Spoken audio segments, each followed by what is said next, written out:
Nos processos registro de preço, além de eu conseguir, dentro da plataforma ListaNet, registrar a minha ata, eu também consigo, de acordo com a lei, fazer a convocação do meu cadastro reserva.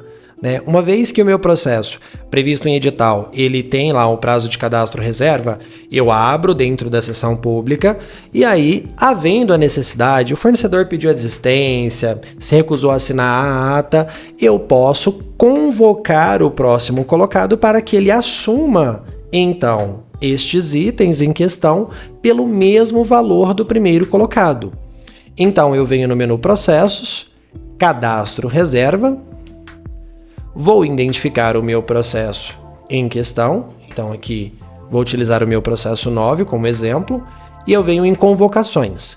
Quando eu venho em Convocações, ele já me traz aqui todos os meus fornecedores que se candidataram como reserva.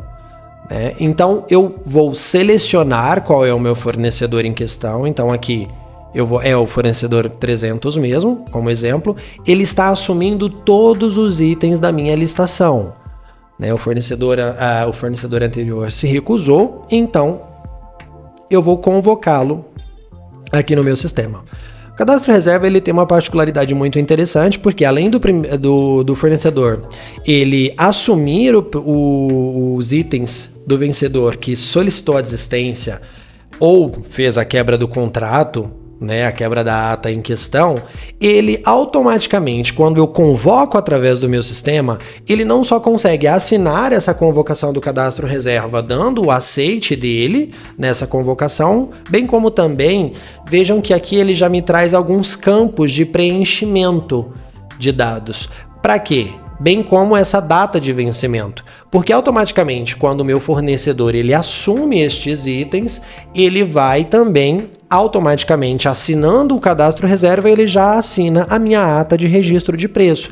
Então eu não preciso convocar, redigir uma ata para que ele assine separadamente. Ele faz isso tudo através do sistema ListaNet. Então eu marco o fornecedor, coloco aqui a minha vigência, que seria então o vencimento dessa ata, marco todos os itens em que eu estou convocando ele. Caso necessário, posso colocar aqui requisitos de contratação, cláusulas de especificidade, enfim, tudo aquilo que se refere à ata de registro de preço ou contrato, eu posso colocar essas informações aqui, porque como eu disse, ele não só está sendo convocado como reserva, como também ele já assinará a ARP para mim. Então, uma vez que eu faço aqui o preenchimento de todas as informações de forma adequada, eu clico em registrar. Quando eu registro, vejam que é muito similar à ARP. Quando eu registro, eu tenho aqui embaixo o registro da minha convocação, a data e hora em que foi feita a convocação, quem é o fornecedor e qual a data de vencimento. Aqui, então, vejam que na assinatura não tem nenhuma informação, acabei de fazer a convocação, ele não fez a assinatura ainda, mas ele recebe uma notificação, assim como na ARP, para que ele faça essa assinatura digitalmente através do sistema. Clicando aqui nesses 3 botõezinhos, eu consigo visualizar a minha convocação do cadastro reserva, então eu consigo gerar um arquivo com essa convocação e eu consigo visualizá-la.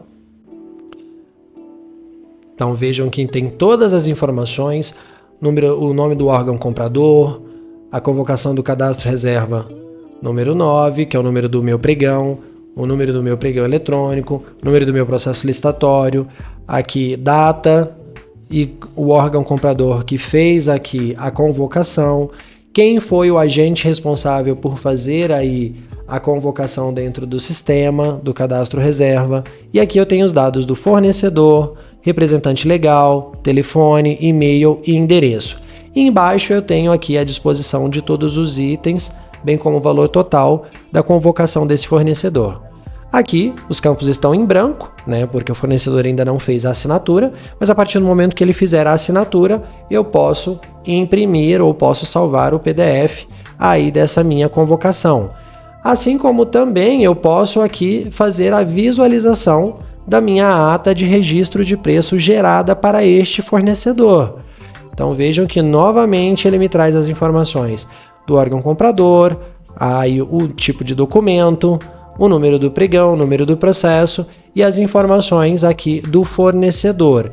Neste caso em específico, a minha ata ela aparece um pouquinho diferente no início, por ser uma convocação por cadastro reserva. Então eu tenho 2 documentos que eu posso imprimir e anexar na pasta do meu processo, que é a convocação juntamente com aí a ata de registro de preço.